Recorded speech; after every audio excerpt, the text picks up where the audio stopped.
হলো বৈশাখ মাসের সংক্রান্তি।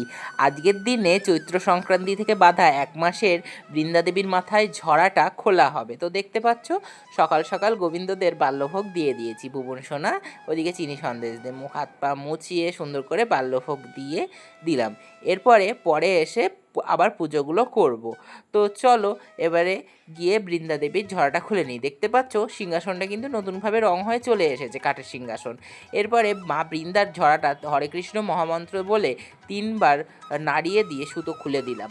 যেমনভাবে বেঁধেছিলাম ঠিক তেমনিভাবেই খুলে দেবো। তো তারপরে বাঁশগুলো খুলে রেখে দিলাম যত্ন করে, কারণ সামনের বারে লাগবে। এবারে বৃন্দাদেবীকে বালতি দিয়ে ভালো করে চারিদিকটা ধুয়ে দিলাম এবং মুছে দিলাম জলটা। তারপরে আমার ঠাকুর ঘরে চলে এসেছি। এখন প্রায় মধ্যাহ্নের সময়।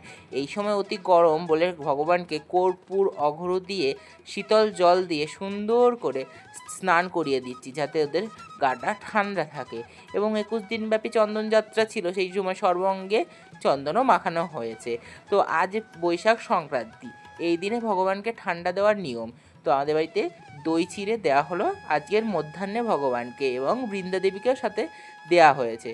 সকল দেবদেবতাকে পুষ্প দিয়ে শৃঙ্গার করিয়ে দিয়েছি সুন্দর করে, এবং মা বৃন্দাকেও ভগবানের প্রসাদিত দই চিড়ে নিবেদন করলাম। এখন রাধে।